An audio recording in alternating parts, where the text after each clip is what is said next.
A propósito, ayer la violencia en Sinaloa alcanzó a las altas esferas del poder.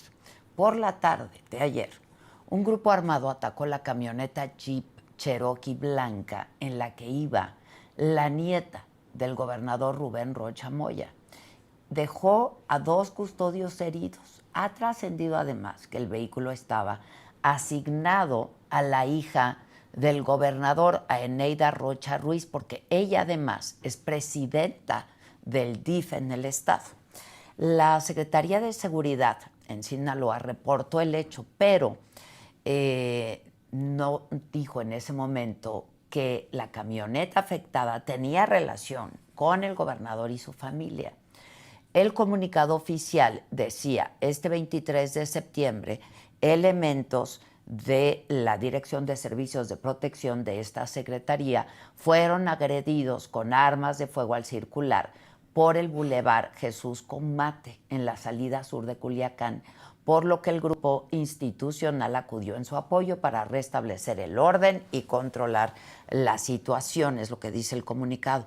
Durante la agresión, los agentes resultaron lesionados y un autobús recibió impactos de bala. Sin embargo, todos los tripulantes están a salvo. Los elementos lesionados ya reciben atención médica y el comunicado. Este ataque se produjo poco después de la sesión que tuvo el Gabinete de Seguridad Federal en Culiacán, con la participación del secretario de Seguridad Pública y Protección Ciudadana, Omar García Harfuch. El gobernador Rubén Rocha publicó un mensaje en X que decía lo siguiente: respecto a la agresión sufrida a elementos de la Secretaría de Seguridad de Sinaloa en Culiacán, derivada de un intento de despojo de camioneta, informo que los agentes lesionados ya están recibiendo atención médica. En el vehículo, porque trascendió, se supo, y el gobernador puso, en el vehículo viajaba mi nieta, quien resultó ilesa. Seguiremos trabajando con firmeza para garantizar la seguridad de la ciudadanía. Afortunadamente, la niña resultó ilesa, la nieta del gobernador. La versión oficial que el gobernador hace prevalecer es la de que no se trató de un ataque directo, sino de un asalto, un intento de robar la camioneta. Es sospechoso, pues, que los asaltantes hayan elegido robar un coche escoltado por agentes de seguridad en el que, pues por coincidencia, viajaba la nieta del gobernador, ¿no?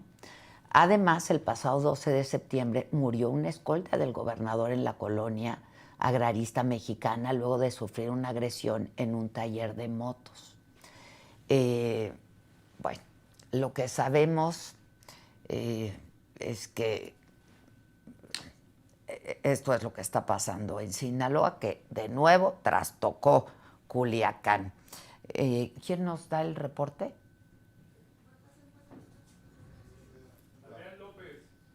¿Mandé? Adrián López nos va a dar, pero antes la presidenta Sheinbaum prometió estar ahí en Sinaloa porque ha sido la exigencia y el llamado, ¿no?, para construir mayor seguridad en beneficio del pueblo de México. Ha habido muchos eventos masivos, gubernamentales y no gubernamentales en Mazatlán y en el propio Culiacán, y sí hay las condiciones para que vayamos. Y a los habitantes de Culiacán, a la población, al pueblo de Culiacán, vamos a estar siempre ahí, y de todo Sinaloa, para apoyarles y construir, pues poco a poco, una condición de mayor seguridad y paz.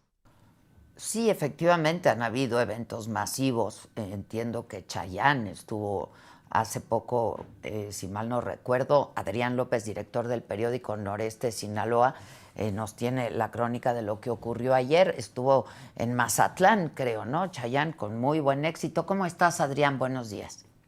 ¿Qué tal, Adela? Muy buenos días. No, estuve en Los Mochis. Ah, en Los Mochis, En el perdón. norte. En Los Sí, allí Mochis. un estadio repleto y bueno, la verdad es que Los Mochis ha sido una de las ciudades de Sinaloa que prácticamente no ha tenido ningún cambio en sus condiciones de vida.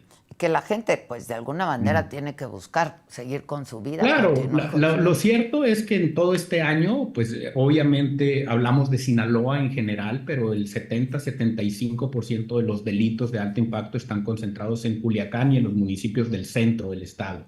Navolato, Mocorito, El Dorado, que es un municipio bastante nuevo, de reciente creación, pero digamos que el problema está focalizado en Culiacán. Fíjate, Adrián, que ayer, pues conocidos, amigos que tenemos, ¿no? En Culiacán, en fin, nos decían que, pues otra vez trastocada la ciudad, ¿no?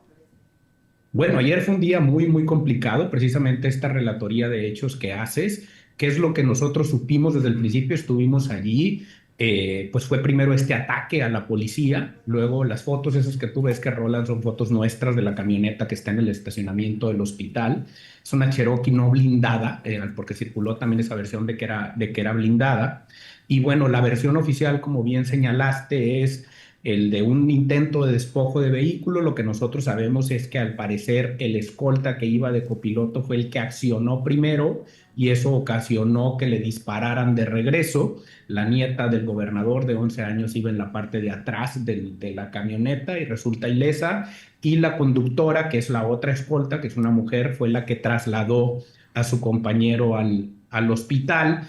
Y ella tenía, creo que solamente heridas leves o superficiales.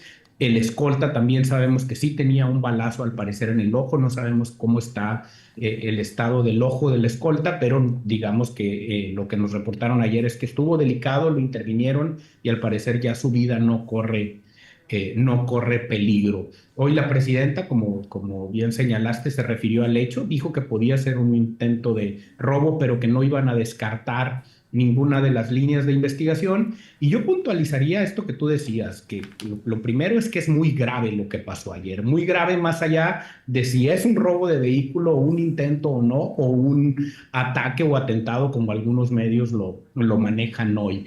Y yo creo ahí que lo que no podemos perder de vista es que lo que señala este hecho es que incluso un vehículo con un par de escoltas, pues es atacado, ¿no? Hay disparos allí. Tampoco es el primer antecedente que tenemos de robos violentos de vehículo que terminan en balacera y donde tenemos víctimas mortales, ¿no? Ayer colegas me preguntaban, oye, ¿así roban coches en Culiacán? Pues la verdad es que el robo de vehículos otra vez está a la alza en Sinaloa, más o menos son 21 diarios. Ese es el dato. Yo estuve ayer en la reunión con el Gabinete Federal de Seguridad, porque fue con medios de comunicación, y puntualicé precisamente esto, que ya tenemos 4 semanas otra vez con una crisis muy fuerte de robos de vehículos, que ya no están sucediendo tanto en carreteras, sino en el casco urbano de la ciudad, ¿no? Mayoritariamente, curiosamente, vehículos blancos, sedanes, 4 puertas y camionetas SUVs. ¿Eso significa que esto fue así? Pues la verdad es que todavía no sabemos. Creo que es bien importante la transparencia en esta investigación. Por la noche hubo otro hecho que ya no trascendió, supongo que por la hora, y es que a unos metros de allí donde ocurrió este hecho encontraron a un joven muerto a balazos y no sabemos si fue el que participó en la refriega con el escolta. Si tuviera alguna relación, pues. Exactamente, sí. O sea, yo creo que tenemos que ser muy rigurosos en este tema porque obviamente después del antecedente del 25 de julio y el caso de Cuen, hablar de robo de vehículo te hace pensar Sí, cualquier claro, cosa, ¿no? claro. Evidentemente. Y pues obviamente la credibilidad oficial está muy desgastada después de ese hecho y sobre todo después del día a día donde todos los días se roban 20 vehículos y es muy difícil que veamos consecuencias. Sí sabemos que han recuperado 3,000, pero muchas de estas recuperaciones son porque los encuentran abandonados, porque se los topan en refriegas y los aseguran, pero digamos que tenemos muy pocos casos donde a través del seguimiento ministerial puedes ir y recuperar un vehículo, porque la verdad hay que decirlo también, la fiscalía está rebasada en casos en estos temas. Por eso todavía más importante que podamos ser, que el gobierno sea lo más transparente y lo más claro posible, porque obviamente en este contexto hablar de un atentado a la familia del Sí, gobernador es es muy, una cosa claro. muy seria y creo que los medios también tenemos que ser muy responsables con eso. Ahora, no se puede decir que sea mentira lo del despojo del vehículo, pero pues ya nos mintieron una vez, ¿no? Bueno, sí, a ver, otra vez, nos mintieron en esa y todos los días es muy difícil saber bien a bien qué pasa, ¿no? Son muchos hechos. Te doy datos, nosotros en Noroeste hacíamos 3 notas diarias de violencia antes de la guerra, ahorita hacemos 20, 25. Sí, no. Entonces, imagínate si nosotros estamos rebasados cubriendo eso, pues cómo están ellos también que no teníamos capacidades institucionales, policía, fiscalía. Seguimos sin tener, en realidad le estamos dando la batalla a esto como Estado a través del ejército, a través de las Fuerzas Armadas, a través de los más de 10,000 elementos que sabemos que hay en el Estado. Pero eso no significa que lo vayan a resolver mañana, ¿no? Esto empezó de un día para otro, pero no va a parar de Sí. un día para otro. Y otra vez, pues claro, los hechos que tenemos son esos, pero obviamente pues las teorías de conspiración y la especulación van a ser más grandes, ¿no? Así son las redes ahora y no vamos a poder parar eso. Pero lo cierto es que lo que sucedió no deja de ser muy serio. Muy serio, claro que sí, ¿no? Ya esto llegó, como decíamos, a las altas esferas del poder, ¿no? De tratarse de algo que no sea el despojo de un vehículo como tantos otros que hay ahí, ¿no?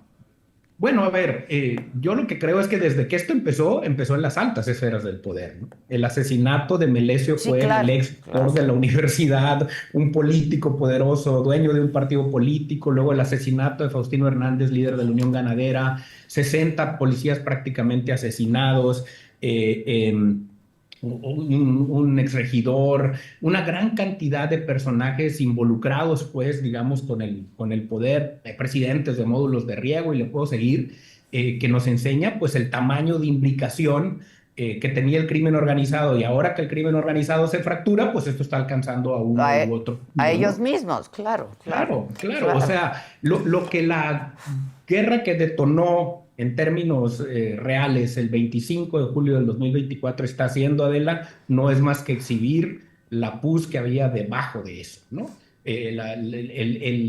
El nivel de equilibrio mafioso en el que vivíamos en Sinaloa, y obviamente pues ahorita está brotando en todas partes, ¿no? En las jugadas clandestinas, en los juegos de azar, 2,600 cámaras entre Culiacán, Navolato y Mazatlán que nos vigilaban a todos y que todos los días siguen decomisando, ¿no? Policías asesinados de todos los niveles, gente de la fiscalía, y por supuesto, pues obviamente las otras violencias que detonan, el robo de vehículo, el Claro. robo a comercio, la violencia intrafamiliar y un largo, largo, etcétera. Y los estragos que causa, ¿no? En todos sentidos. Bueno, sí, Económicos, comercios cerrados, en fin. a ver, si tú revisas las cifras de empleo formal, que en realidad son la mitad de la economía que vemos, pues hay un claro déficit. Curiosamente, en el verano repuntaron un poquito. Hay sectores de la economía sinaloense que vienen cayendo desde hace 4 o 5 años, como el campo, por otros factores, ¿no? Como el tema de los precios del grano, pero el sector comercial, el sector de servicios entre empresas, pues evidentemente trae caídas de doble dígito y eso es innegable. El impacto en la educación, hoy nosotros publicamos como especial sobre el impacto en las escuelas que hicimos junto con Animal Político y que vamos a estar publicando durante toda la semana, porque al final esta guerra nos ha alcanzado de muchas maneras. Evidentemente todos los días hablamos de la violencia, pero yo insistía por ahí en un post de X que los verdaderos protagonistas de esta guerra no son los Guzmán y los Zambada. Ellos son los que se están haciendo la guerra y son los que están generando la violencia, pero los verdaderos protagonistas de esta guerra son las víctimas. Y llevamos más de 2,000 homicidios, más de 2,200 personas con denuncia por privación ilegal de la libertad, de las cuales 70% sigue sin aparecer. Más de 7,200 vehículos robados, 116 abatidos en enfrentamientos, más los comercios, más los otros impactos. Y ya no hablemos del impacto socioemocional, porque ese ni siquiera Sí, somos capaces de claro. vivirlo todavía, ¿no? No, Entonces, evidentemente sí estamos viviendo, yo lo afirmo con datos, ahí están los números en términos de estadística delictiva, estamos viviendo el año más violento de nuestra historia. sin duda. Oye, y fue un día difícil el de ayer en Culiacán, otra vez, ¿no? Pues mira, fueron 5 homicidios, hemos tenido días de 30, evidentemente, masacres muy contundentes, pero depende mucho de cómo sean y a quiénes alcancen, ¿no? Cuando lo que tenemos son asesinatos dirigidos Tristemente hemos normalizado tanto esa violencia que asumimos que es entre los bandos. Sí, sí. De ese tipo de violencia la gente en general se siente un tanto sustraída, ¿no? La otra violencia que genera mucha zozobra pues, es el tema del robo de vehículo. ¿Por qué? Pues porque salir de noche, eso es algo que te mantiene permanentemente en sentido de vulnerabilidad. Pero también esa violencia es solo para los que tenemos carro, ¿no? O sea, para los que andan en transporte público, pues no hay ese riesgo, aunque sí hemos tenido casos de camiones alcanzados por balazos. Ayer hubo uno de ellos. Pero creo que lo que dolió mucho ayer es esta, digamos, vinculación con la familia del gobernador. Y la otra es que también ahí cerca del Seguro Social de la Clínica 1 hubo un asesinato, mataron al jefe de la farmacia del Instituto Mexicano del Seguro Social y una menor, una bebé de un poco más de un año resultó herida con una esquirla de bala. Está fuera de peligro, pero ese tipo de hechos son los que creo que a todos nos llegan distinto, ¿no? Como el asesinato de la maestra Jezamel en Altata por una bala perdida que surgió después de que un grupo armado anduvo haciendo estragos en Altata, que es nuestra playa, es la playa de los Culichis y que si ahorita vas está desierta después de ese hecho, ¿no? Entonces sí, son días en los que te vas a dormir con la sensación de que independientemente de las cifras, ayer lo revisábamos en esa reunión con el Gabinete Federal de Seguridad, sí, las cifras vienen bajando, siguen en 3X lo que había antes en términos de homicidios, pero pues llegamos a tener en junio el mes más violento de nuestra historia. Y entonces empieza a ver como esta disonancia entre lo que las cifras dicen y cómo se siente, ¿no? Cómo se percibe el día a día en la ciudad. Claro, la percepción. Claro, la percepción. La última encuesta es clara, casi 91 de cada 100 culichis se siente en riesgo. Es terrible, Adrián, ¿no? Sí, claro, nos cambió la vida. O sea, hemos ido haciendo lo que podemos para seguir viviendo, para funcionar de día. Sí, claro. Yo hablaba de un proyecto en el que estamos nosotros aquí en la calle donde está el periódico, se llama El Paseo del Ángel, que hemos ido recuperando poco a poco la noche con una intervención donde la gente se baja y se pone a pie y tenemos todo tipo de eventos culturales, hay un patronato para eso. Pero los días que son así, la calle se cae, obviamente, ¿no? Nadie viene. O viene muy poca gente, pues porque se siente en riesgo. Y otra vez, los pasos que damos para adelante, muy fácil los podemos perder. El caso de Altata es emblemático. Ahí iba pianito la recuperación y ahorita está de verdad en el suelo. Los datos son muy tristes de caída en ventas y cierre de negocios. Y lo cierto es, y ayer también lo discutíamos en esa reunión, lo cierto es pues que todos sabemos que es un problema muy crónico y muy complejo, que por omisión de todos los gobiernos, de todos los o por complicidad. Y claro, omisión y complicidad, pero lo que voy es que esto tiene 50 años. O sea, Sinaloa nunca ha tenido la policía que debería tener para el tamaño del monstruo que incubamos, con Rocha, con Quirino, con todos los anteriores. Siempre basamos nuestra convivencia social y nuestra paz en un equilibrio mafioso. En un equilibrio que además se fue complicando, porque hace 20 años hablábamos de un cártel de narcos y hoy hablamos de una mafia. Una mafia además que tiene capacidades cuasi paramilitares. O sea, lo que tú ves es un nivel de armamento monstruoso, un nivel de equipamiento monstruoso, drones, inteligencia, propaganda, guerra narrativa en redes, voceros, influencers, ¿me explico? Sí. A eso llegamos. Pero no había trastocado la cotidianidad porque estaba en equilibrio. Sí. ¿No? La paz narca, ¿no? Una paz narca, pues. Y volver, lo que dicen todos los expertos, es que cuando tú tienes un equilibrio de baja criminalidad que se descompone, volver al viejo equilibrio toma mucho tiempo. Yo lo he insistido en mis textos. Las dos guerras anteriores, la de 2008-2011 y la de 2016-2017, del tiempo que duraron, la primera duró 3 años y medio, la segunda duró casi 2, 1/3 del tiempo toma en escalar la violencia y toma 2/3 reducirse. En reducirse.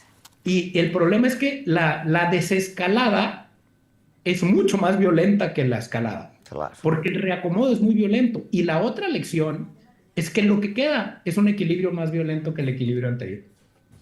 Entonces, lo que estamos viviendo ahora, no sabemos cuándo va a empezar a desescalar. No sé, estos 3 meses que llevamos a la baja pueden considerarse así, porque ya ahorita septiembre otra vez vamos a perder esa tendencia en prácticamente todos los delitos.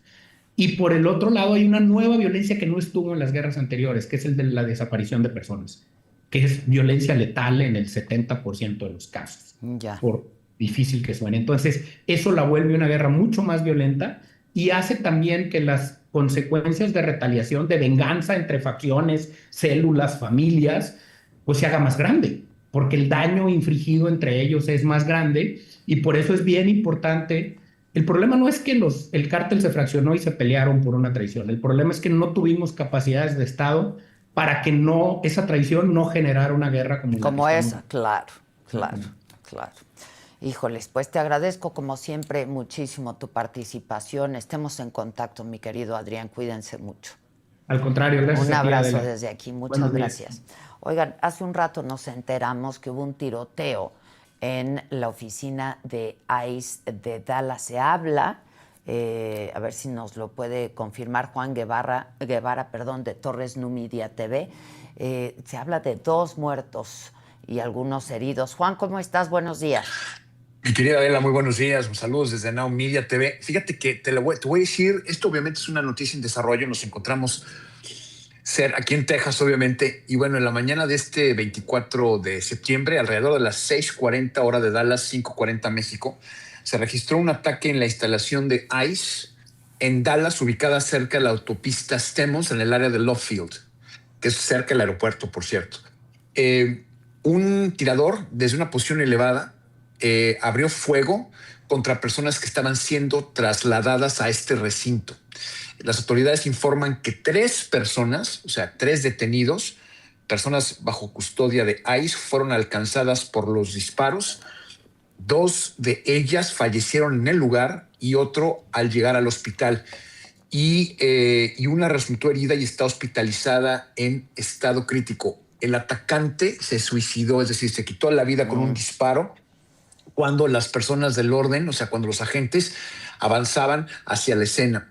No se reportaron ningún tipo de agente de ICE heridos en este accidente. Ahora, la policía de Dallas, el Servicio Federal de ICE y el FBI ya se encuentran trabajando en conjunto para esclarecer qué fue lo que pasó.